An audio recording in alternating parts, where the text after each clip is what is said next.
Bonjour et bienvenue à tous pour ce troisième récap qui est consacré donc à notre play des numéro 3 de la Pandaria saison 10. Donc ce troisième clan War nous oppose au clan Metatron qui n'est pas n'importe quel clan, c'est tout simplement le clan qui était premier de la division au moment où on a fait ce match contre eux. Et c'est également le clan qui a été pronostiqué premier à la fin de la saison. Donc un gros clan, un gros client hein, et un match qu'on attendait vraiment énormément chez Daeri. Et donc on commence ce premier match avec notre joueur Cybranlord en Protoss contre un autre Protoss qui est donc Vidra de chez Metatron. Et donc dès le premier match on fait chauffer les pneus, hein, on rigole pas. Vous le voyez, c'est le même BO des deux côtés, le même face BO d'été avec un complexe robotique des deux côtés. Donc vraiment le même BO qui a été effectué par les deux joueurs. Donc maintenant c'est la micro DDT qui va parler. Vidra avait fait son bata DT un petit peu plus tôt que celui de Cybranlord, donc ces DT vont être là plus tôt. Cybranlord avait néanmoins mis des unités dans la pente, malheureusement elle n'était pas en wall, c'est dommage. Elle n'était pas en hold position je veux dire. Donc les DT qui arrivent chez Cybranlord. Il commence à faire quelques dégâts dans la ligne de minerai, une très belle réaction de Cybranlord qui back tout de suite ses probes et qui lâche son photon overcharge. Et lui pendant ce temps il a fait la même chose, il a également envoyé ses deux petits DT dans la B1. Et vous pouvez voir que malheureusement pour Vidra il a réagi un petit peu moins vite, du coup il a perdu plus de probes. Il en a perdu 7 contre 3.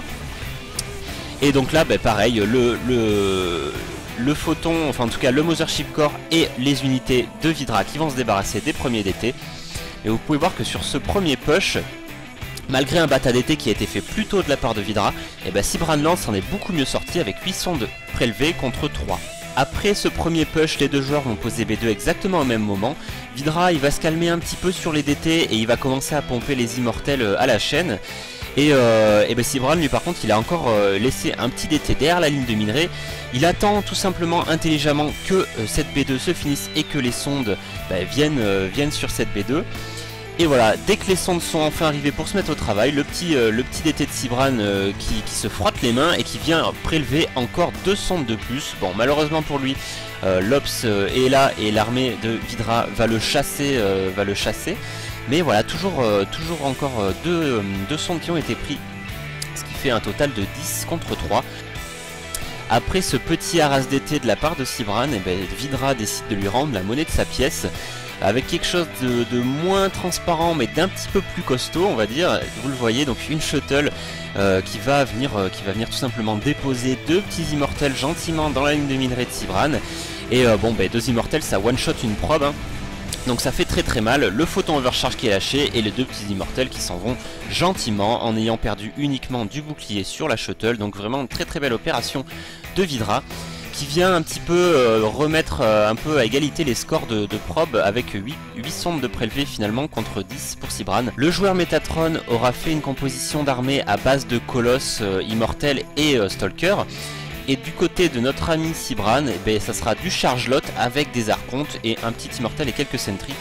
Donc là voilà, Cybran qui voit grâce à son Zilot qui était l'Axel que Vidra est sorti de chez lui, il décide d'aller directement s'engouffrer dans la B2, donc très bon decision making de Cybran là-dessus. Il prend son adversaire hors de position, il focus directement la base, et donc la base qui va tomber en quelques secondes. Très belle réaction donc de Vidra qui reback toutes ses unités. Des beaux force field de Cybran mais qui évidemment vont être cassés illico presto par le Colosse. Mais bon voilà, le dégât a été fait, la B2 est tombée quoi qu'il arrive et Cybran se dirige vers la ligne de minerai de la B1 pour continuer à faire du dégât. Donc voilà, les colosses qui s'engouffrent dans la ligne de minerai et qui commencent à venir mettre des grandes claques dans les sondes et dans les petits workers de Vidra. Et donc voilà, finalement Vidra qui va arriver à se débarrasser de ce push, mais à quel prix? Il aura perdu 24 sondes au total, plus une B2. Donc là Cybran qui est sur un total de 52 sondes à 38 et surtout 2 bases contre une. Donc Cybran qui est vraiment très bien dans cette game. Vidra étant un joueur d'expérience, il sait qu'il ne pourra jamais remonter en termes de macro dans cette game. Et donc il décide de venir faire un all-in, de partir all-in sur une base avec le restant de ses troupes et de son income. Et il va essayer de prendre de vitesse Cybran. Donc là voilà, l'engagement qui est pris sous la photon overcharge de Cybranlord. Une belle micro blink des Stalkers, le Colosse qui est focus et qui va tomber très rapidement. Et là les immortels plus les archontes de Cybran qui font un massacre dans les Colosses. Néanmoins il reste plus beaucoup de troupes pour Cybran. et le second colosse de Vidra qui vient un petit peu à la rescousse de cette armée, et le push qui va continuer et qui pourrait faire mal, hein. Vidra qui ne lâche rien, il rewarp directement dans la base de Sibran avec sa shuttle.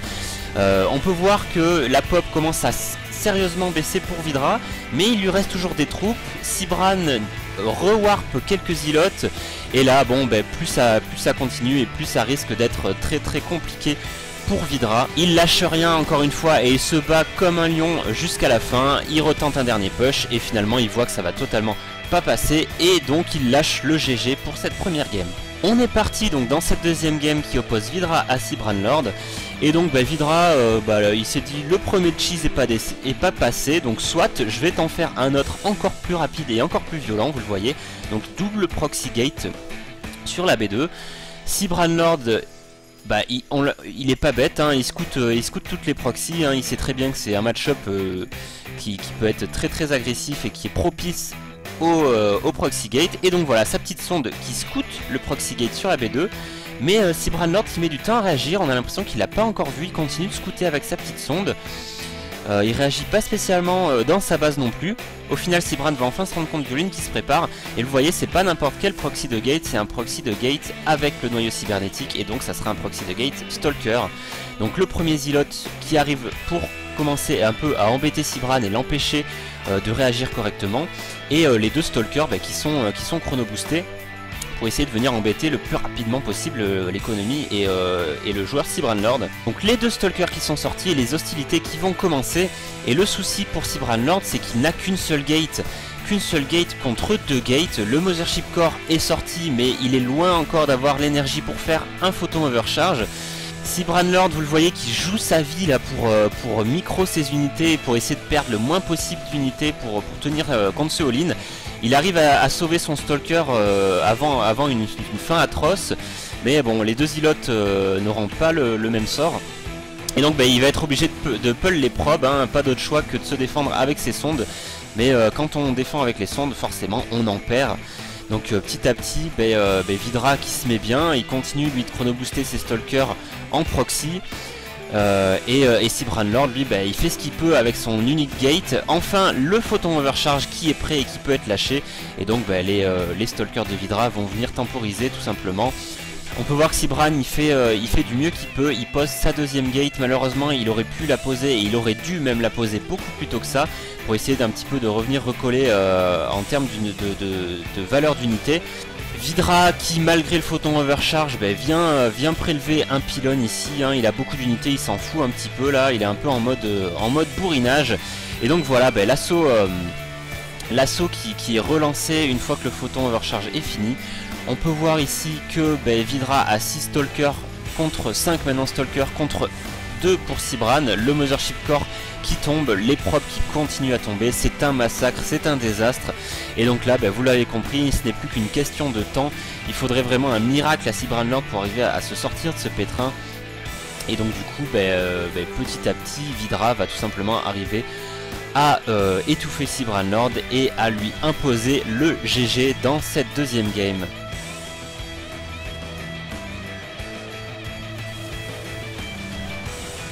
Le dernier match qui départagera les deux joueurs se fera sur Givre. Sibran Lord lui fait un robot expand et Vidra lui fait un all-in, ou en tout cas une pression gate, vous le voyez. Et regardez la très belle réaction de Vidra, là il voit la sonde de scout de Sibran, il la circule pile au bon endroit et pile au bon moment, tout simplement pour que Sibran ne puisse pas voir la gate. Donc c'est très bien vu et très bien fait là de la part de Vidra. Sibran n'a finalement pas scouté ce qu'il fallait scouter. Donc très beau, très belle micro de Vidra pour ce début de game. La B2 qui est posée donc de la part de Sibran Lord au moment où le premier oracle de Vidra vient pour s'amuser un petit peu dans les lignes de minerai. Donc voilà, il est arrivé. Sibran Lord qui est très réactif comme à son habitude, il lâche le photon overcharge directement. Et le petit oracle qui aura pris un petit peu dans les dents, et qui repart malgré tout avec 2 sondes de prélevé, donc c'est plutôt pas mal. Enfin même pas une sonde du coup, puisqu'il y avait la sonde que Vidra a mangé en début de game, donc en fait un oracle qui est assez peu rentable. Vidra ayant scouté la pose de B3 de Cybranlord avant lui, il va venir naturellement essayer de faire un push sur cette B3 pour lui deny. Les compos des deux joueurs sont similaires à la game 1. Et donc du coup la prise de fight qui va être moyenne pour Vidra, il met ses stalkers en première ligne, du coup ils se prennent tous les shots des archontes et ça c'est pas bon. Et donc maintenant qu'il n'y a plus de stalkers, le reste de l'armée est à la merci des immortels et des îlots de charge de Cybran. Et donc voilà, finalement Vidra qui va back en ayant perdu toute son armée, le petit colosse qui va se faire one shot. Et donc le push de Vidra qui est pas du tout cost effective ici. On peut voir qu'il y a un petit colosse là qui est un peu perdu. Je sais pas ce qu'il fait, il va à la pêche, à la chasse aux champignons, je sais pas, mais bon, il s'est un petit peu égaré. Prise de l'Axel avec un colosse pour Vidra, rien que ça. Donc voilà, et la suite de la game qui va continuer gentiment en macro game avec une avance, vous l'avez bien compris, pour Cybranlord. Nous voilà arrivés en late game. Vidra fait un choix stratégique et technologique vraiment très intéressant. Vous voyez, il est en train de faire un Mothership, donc pas le Mokor mais le vrai Mamaship qui rend les unités invisibles et tout, le truc complètement tuné, Pimp My Ride et compagnie. Et avec vous voyez également des tempestes. Donc c'est un choix qui peut être vraiment intéressant. Malheureusement pour lui, Cybranlord a eu sa B3 beaucoup plus tôt. Il a une économie beaucoup plus solide que celle de Vidra. Et vous pouvez voir qu'au niveau de la pop, Cybran commence à s'envoler, hein. Il a 42 pop de plus que Vidra. Au final, le push de Cybran ne se fera pas attendre, il va venir push sur la B3 de Vidra, hein. Il prend un premier pylône, du coup ça supply block Vidra en plus, donc ça c'est pas du tout le bon moment pour lui. La prise de fight qui est prise, des force fields qui sont lâchés par Cybranlord pour éviter que les îlots de charge viennent un peu trop au contact. Un petit colosse de Cybran qui s'était un peu perdu, donc décidément dans cette game les colosses ils étaient un petit peu à l'ouest. Et donc voilà, donc là maintenant Cybran a son ops dans son armée, donc que les unités soient invisibles ou pas, il s'en fiche un petit peu. Et il a surtout beaucoup trop pour Vidra, le Mothership Core qui va finir par tomber assez rapidement. Et ensuite il lui restera plus que deux petites tempestes, un colosse et quelques îlotes, et ils vont finalement tomber aussi rapidement, surtout qu'ils sont pas micro malheureusement par Vidra, il aurait pu essayer de les hit and run un petit peu. Donc, finalement Cybran, vous l'avez compris, qui va remporter cette deuxième game sur un score donc de 2-1 et qui amène un premier point sur le score général, qui amène un premier point à Daeri. Deuxième BO3 de cette rencontre, donc du ZVZ, après le PVP 1 ZVZ, donc Mandrakel, notre joueur opposé à Squalenix, donc de chez Metatron. Donc malheureusement pour Mandrakel, encore du ZVZ, c'est son troisième ZVZ depuis ce début de la Pandaria. Et on espère tous pour lui et pour Daeri que ça se passera mieux que dans les deux premiers Clan War. C'est ce qu'on va voir tout de suite. Vous pouvez voir que ça commence très fort ici avec Squalenix qui nous fait une petite poule 10. Et Mandrakel fait une poule à 14 suivie d'une hatch à 16, donc le BO macro standard en ZVZ. Les premiers petits Zerglings de Squalenix qui se dirigent en courant à toutes jambes vers la base de Mandrakel. Malheureusement pour Mandrakel, en plus son Overlord est passé juste avant, donc il ne scoutera pas, il ne verra pas ce petit pack de Glings se diriger vers lui, donc il est absolument pas au courant de ce qui se passe. Bon là maintenant avec son Ovi, il voit que la B2 est quand même super late, donc il se doute fortement qu'il y a quelque chose de très agressif qui se prépare.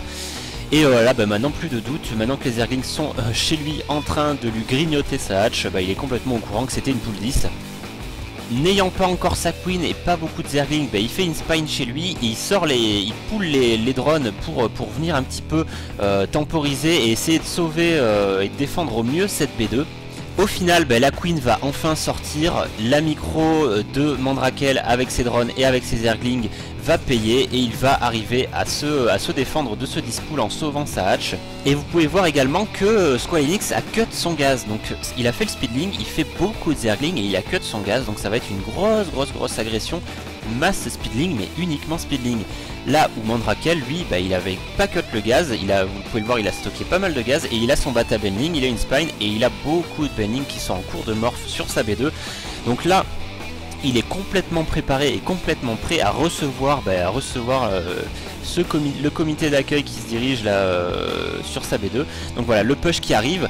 Attention les bending qui auraient pu faire un scandale ici. Bon, Squalenix qui réagit plutôt bien. Il est attentif à ce qui se passe. Attention encore une fois, des petites crises cardiaques. Bon ça c'est le ZVZ, hein, la moindre erreur peut coûter la game à un des deux joueurs. vous pouvez voir que malgré tout, Mandrakel est plutôt bien. Il a une avance sur sa technologie, il a plus de gaz, il est en train de passer T2. On peut voir qu'en termes de drone, il est également en avance et il pose sa B3 à peu près au même moment, un petit peu plus tardivement que celle de Square Enix par contre. Mais il aura plus de drones pour venir la saturer plus rapidement et surtout un T2 plus rapide. Alors un T2 plus rapide en ZVZ, c'est vraiment décisif, ça veut tout simplement dire que en macro Muta vs Muta, Mandrakel va avoir le Bata Muta plutôt que celui de Square Enix et donc des Muta, plus de Muta que Square Enix s'il macro bien. Square Enix va malgré tout arriver à venir deny cette prise de B3, donc ça c'est une très belle opération de sa part, c'est peut-être ce qu'il avait de mieux à faire pour essayer de gagner du temps. Mais comme prévu, le Batamuta qui a été posé bien plus tôt de la part de Mandrakel, et donc du coup il commence déjà à faire 100 plus 1 de défense plus 5 Muta, là où Square Enix lui vient tout juste de passer T2, il n'a toujours pas posé son Batamuta. Donc là, Mandrakel qui est plutôt bien technologiquement donc dans cette game. Il défend bien les petits push, les petits run by Zergling. Il vient supprimer tous les OV de la map, tous les OV de Square Enix de la map. Donc en plus d'avoir une avance technologique, il va très certainement arriver à prendre du supply à Square Enix. Et donc voilà, l'activité donc des mutas qui commence. Mandrakel qui est vraiment très actif sur la map avec ses mutas, il vient deny les sports ici, il va finalement arriver grâce à sa micro, vous le voyez ici, à prendre cette B3. Donc malgré le fait que Square Enix ait posé sa B3 plutôt que celle de Mandrakel, finalement il va la perdre sans avoir la possibilité en plus de la cancel vu qu'elle était déjà finie. Donc il va perdre 300 de minerais. Et Mandrakel lui pendant ce temps il est en train de commencer à saturer sa B3 gentiment et il a surtout beaucoup de mutas alors que l'aiguille de Square Enix n'est même pas encore finie. Donc là l'avance de Mandrakel qui est considérable, le plus 2 de défense qui est lancé. Mandrakel joue extrêmement bien son jeu muta, il est très actif, il va encore une fois arriver à deny la B3. C'est typiquement ce qu'il faut faire quand vous jouez muta, c'est-à-dire empêcher les prises de base pendant que vous prenez toute la map et asphyxier votre adversaire sur l'économie petit à petit. La suite de la game sera sans surprise, hein. Mandrakel va très bien dérouler la suite de cette game et la suite de sa macro. Il va encore venir deny une dernière fois cette B3 qui décidément n'arrivera jamais à se poser. Et il a beaucoup plus de gling, il a beaucoup plus de muta, ils sont très bien upgradés. Ceux de son adversaire sont toujours 0-0 et Mandrakel pose une B4. Donc là je ne vois vraiment pas comment Square Enix pourrait se sortir de ce sérieux pétrin et du coup il s'en rend compte lui également et il lâche le GG well played. Deuxième game entre ces deux joueurs, donc Square Enix ici ne fera pas une pool 10, hein. Il va faire donc une hatch A14 suivie d'un gaz. Et ensuite une prise de base, une prise de B2 derrière. Et Mandrakel lui aura fait le classique, c'est-à-dire pool 14 H16 et une prise de gaz ensuite. La suite de la game est relativement similaire à la première, à savoir Square Enix va faire son speedling, il va cut son gaz et préparer une grosse agression masse speedling. Et Mandrakel lui il va être totalement safe contre cette fameuse grosse agression car il a gardé son gaz, il a fait son nez de chancre. Et donc il va pouvoir faire des bendings et se défendre contre les pressions masse speedling. Et donc voilà la fameuse agression de Square Enix qui est enfin arrivée. Les bendings vous l'avez vu étaient prêts et donc du coup malheureusement pour Square Enix, vous le voyez à l'écran, ça se passe pas très bien pour lui. À chaque bending qui explose, c'est quelques zerglings de son push qui finissent un petit peu à la morgue. Encore une fois une belle explosion ici de zerglings. Les deux queens qui sont de toute manière là pour faire les videurs, ou les videuses plutôt, et empêcher de monter dans la B1. Très belle transfuse de la spine. Et encore une fois des bending assassins qui viennent finir ce push en bonne et due forme. Et donc à partir de là, Mandrakel est super bien, il est à 22 drones contre 16. Le push et l'agression de Square Enix n'est pas du tout passé et on peut voir que Square Enix s'entête un petit peu là-dessus et part limite complètement all-in en continuant de faire 22 zerglings et en continuant l'agression. C'est parti pour la deuxième tentative de Square Enix. Il envoie un petit groupe déjà pour essayer d'un petit peu d'attirer l'attention et d'attirer les glings et ensuite il envoie le gros de son pack. Il fait le tour évidemment pour pas se manger les bendlings, hein, c'est la moindre des choses, et il essaie de faire un très beau run by. Il tente un beau run by là, mais Mandrakel qui a mis quelques glings en hold position dans sa choc, ce qui fait que ça réduit la surface de passage des glings de Square Enix et du coup ils se sont fait grignoter au passage Et ben finalement le push et le run by qui était plus impressionnant que efficace. Et Mandrakel qui s'en sort encore une fois très bien. Square Enix prend sa B3 avant celle de Mandrakel, mais c'est exactement le même cas de figure qu'à la game précédente, à savoir que Mandrakel a eu un timing de T2 beaucoup plus propre que celui de Square Enix, et donc du coup Saspire qui est déjà aux 3/4, alors que le T2 de Square Enix n'en est qu'à la moitié. Donc encore une fois un très gros retard technologique de Square Enix qui pourrait encore une fois lui coûter la game. Voilà, finalement comme la game précédente, comme je vous disais, les mutas qui sont là bien avant ceux de son adversaire, qui chassent tous les overs de la map. Square Enix qui tente un gros run by sur la B3, malheureusement c'était totalement prévu et totalement préparé par Mandrakel, et là vous le voyez, ça s'est pas bien passé du tout pour le pauvre Square Enix qui a vu l'entièreté de son pack Zergling sauter sur les Benling. Et après Mandrakel va encore une fois faire parler sa très belle micro muta et venir se débarrasser de cette B3. Une fois la B3 prise, Mandrakel va s'abattre sur les gaz de Square Enix. C'est un très bon choix, tout simplement, qui dit moins de gaz dit moins de muta, mais ici l'avance est telle que Mandrakel n'avait même pas besoin de faire ça. Il va continuer à stack ses mutas pour venir essayer de se débarrasser de cette B2.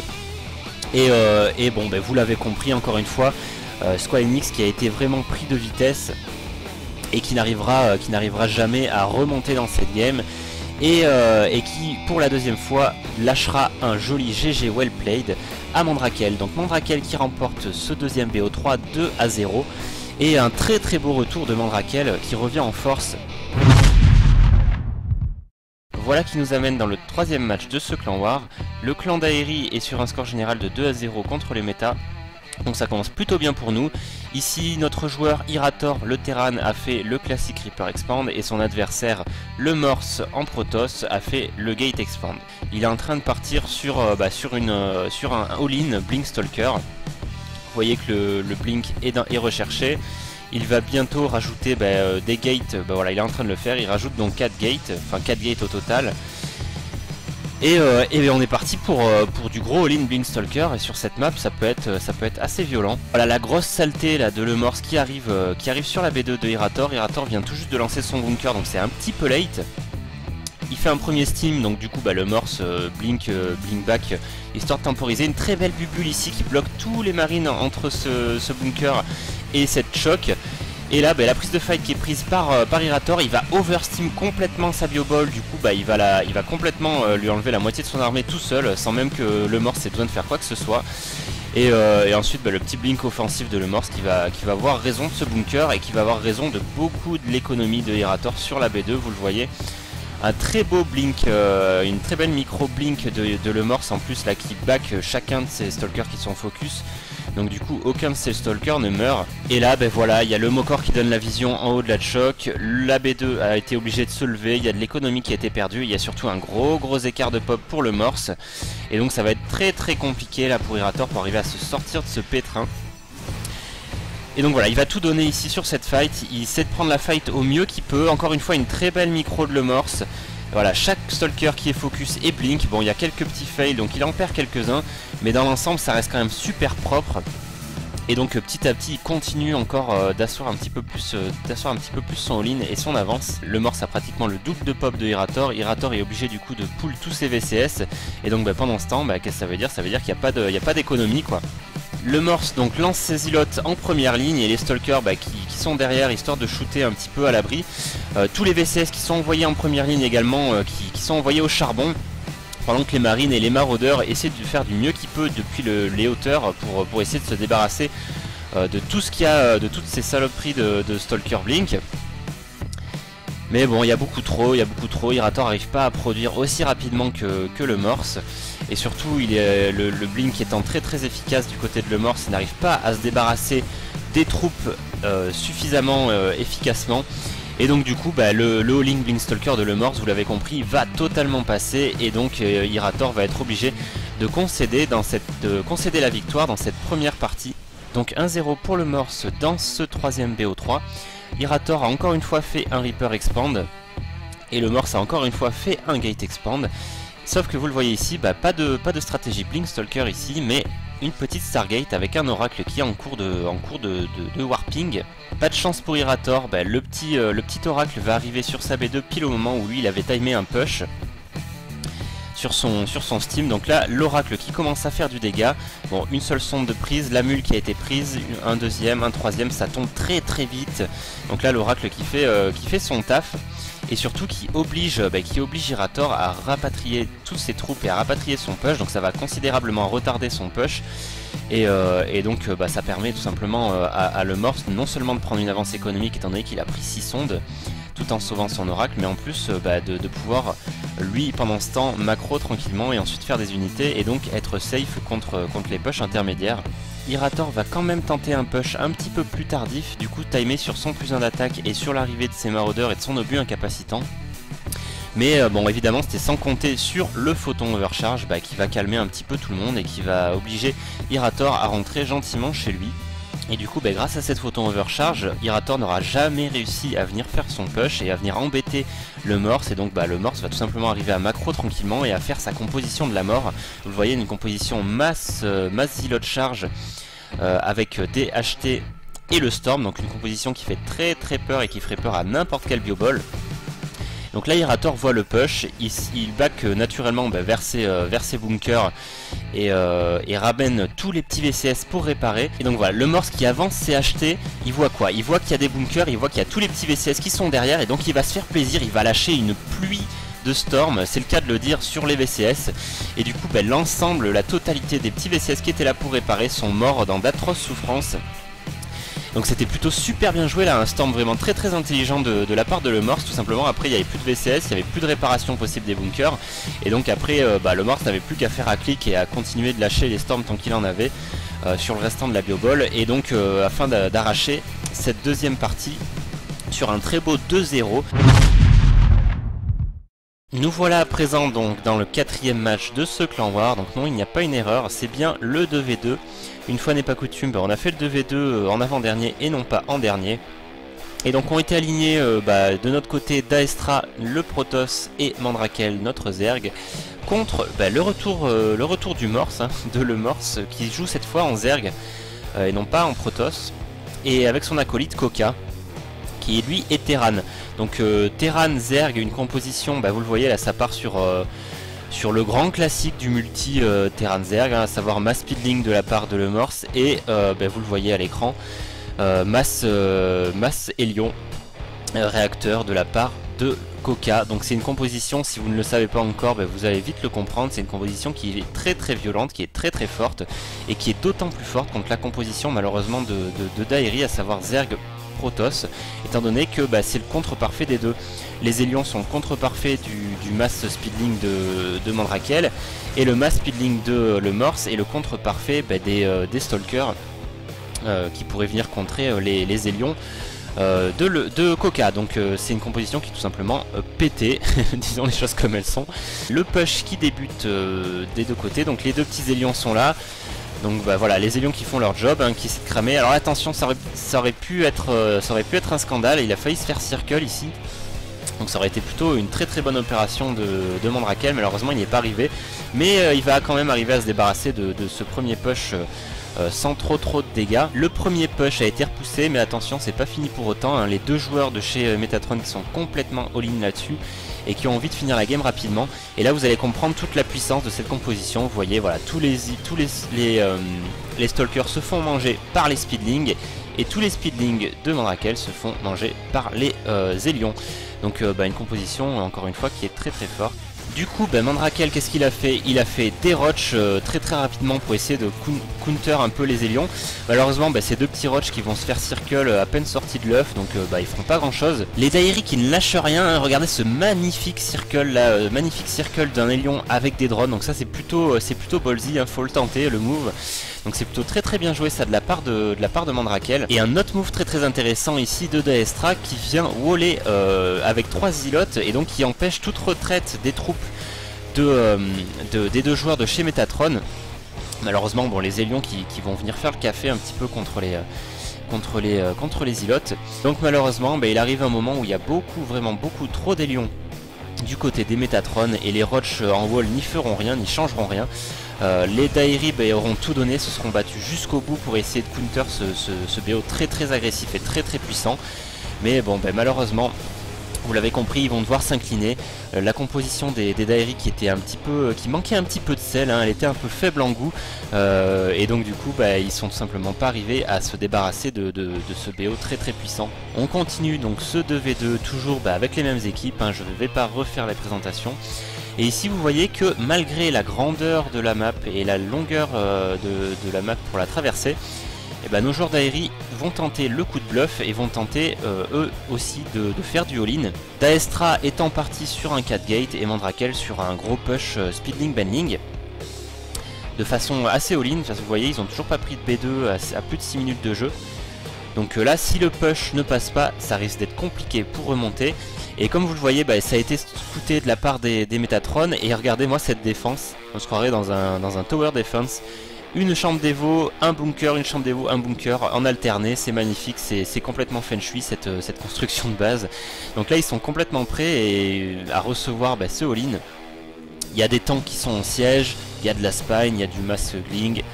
Bon bref, vous l'avez compris, il y a très faible chance pour que ce all-in passe. Et donc nos joueurs d'Aeri l'ont compris et donc ils backent leurs unités.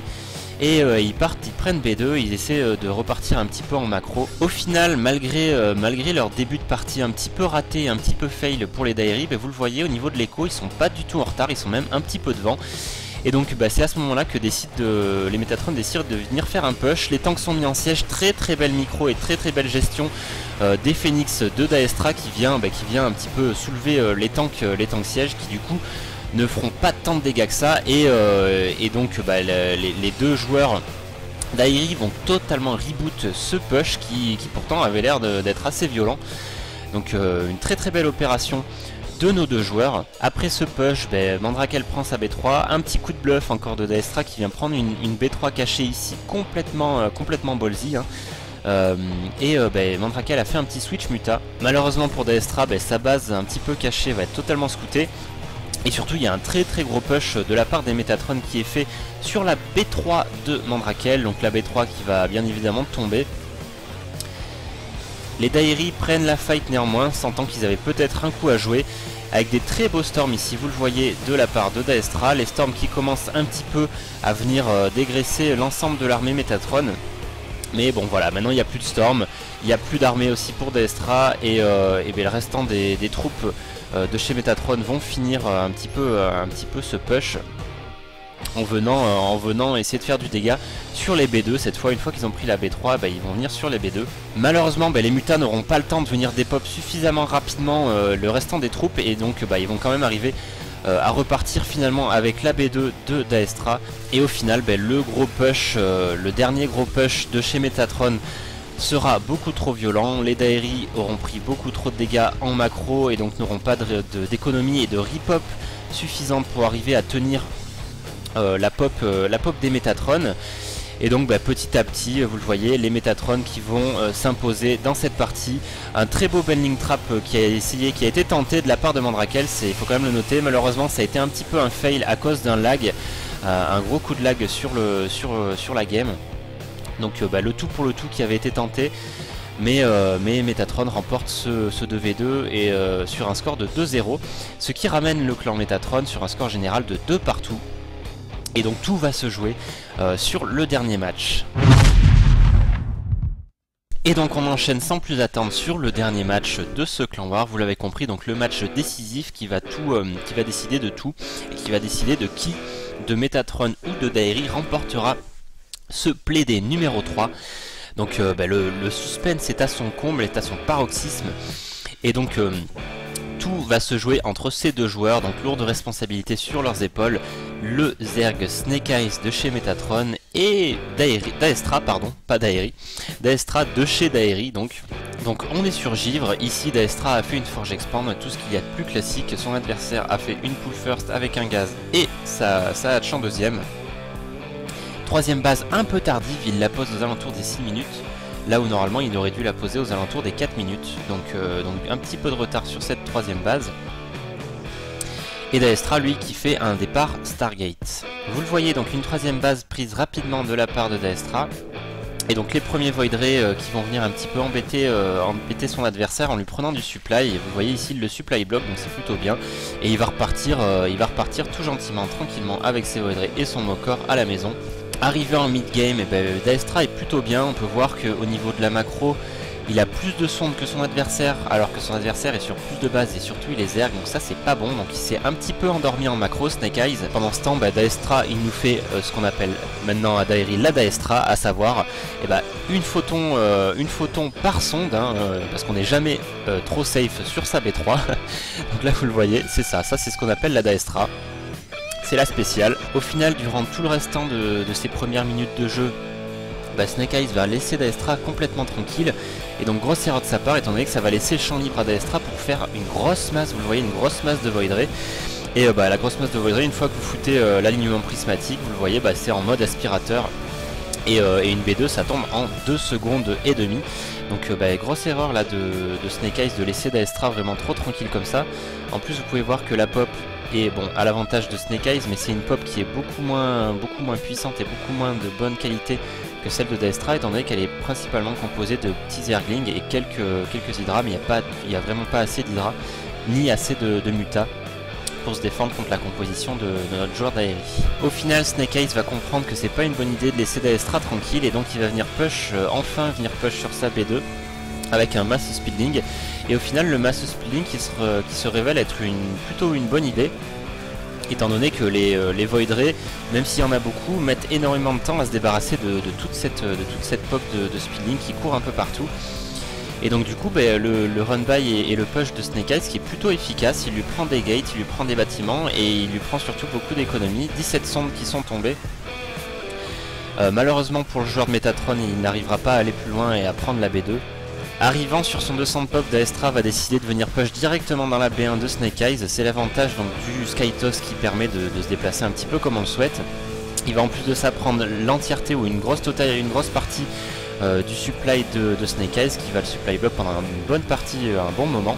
Et du coup Snake Eyes, sentant qu'il était vraiment trop hors de position, va essayer de tenter sa chance au trade base en venant push ici sur cette B3.